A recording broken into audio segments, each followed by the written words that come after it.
Informasi lainnya untuk Anda pemirsa, di mana banjir bandang ini melanda Kabupaten Oku Selatan, Sumatera Selatan dini hari tadi. 3 warga dilaporkan hilang terseret arus dan 3 rumah warga hanyut terbawa banjir.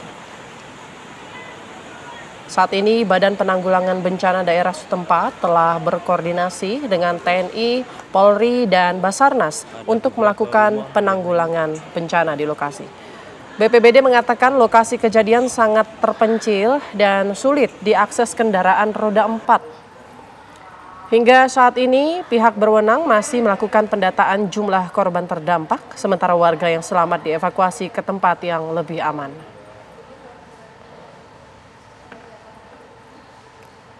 Kesalahan di lapangan bahwa di lokasi itu kategori daerah terpencil dan konon katanya untuk akses roda 4 itu sulit masuk ke situ, jadi bisa dilalui oleh kendaraan roda 2. Dan juga sinyal internet ya itu juga sangat sulit, sehingga informasi memang agak lambat.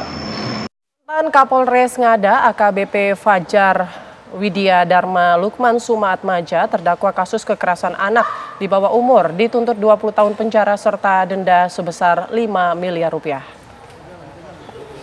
Terdakwa terbukti bersalah melanggar pasal perlindungan anak dan kekerasan seksual terhadap anak di bawah umur serta Undang-Undang ITE. Setelah menjalani persidangan tuntutan JPU, terdakwa AKBP Fajar langsung dibawa kembali ke Rutan Kupang guna menjalani penahanan. Rencananya sidang akan dilanjutkan pekan depan dengan agenda pledoi atau pembelaan kuasa hukum terdakwa.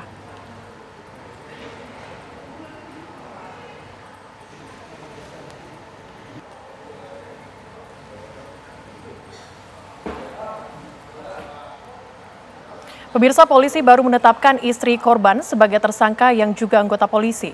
Namun tak berhenti di sana, penyidik kini mendalami kemungkinan adanya pelaku lain dalam kasus tewasnya anggota Intel Polsek Sekotong, Polres Lombok Barat itu.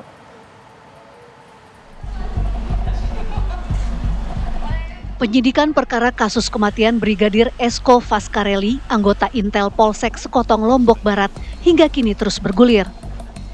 Penyidik terus melakukan pendalaman dan belum menetapkan tersangka lain selain istri korban, yakni Bribtu Rizka Sintiani. Bribtu Rizka merupakan anggota polisi yang bertugas di Polres Lombok Barat. Polisi sudah menetapkan istri almarhum Brigadir Esko sebagai tersangka berdasarkan hasil gelar perkara yang dilakukan di Polda NTB. Namun hingga saat ini polisi belum mau menyebutkan motif di balik kematian Brigadir Esko.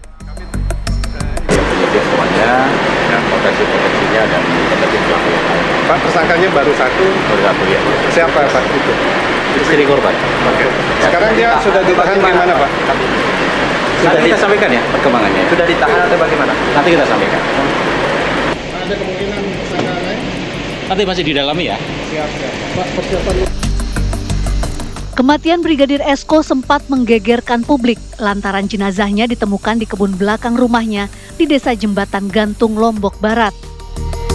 Saat ditemukan, kondisi jenazah sudah membusuk dengan leher terikat tali serta adanya tanda kekerasan di sejumlah bagian tubuh. Mulanya, kasus penemuan jenazah Brigadir Esko ini diduga sebagai tindak bunuh diri. Namun penyidik menemukan sejumlah kejanggalan hingga arah penyidikan berubah menjadi dugaan pembunuhan.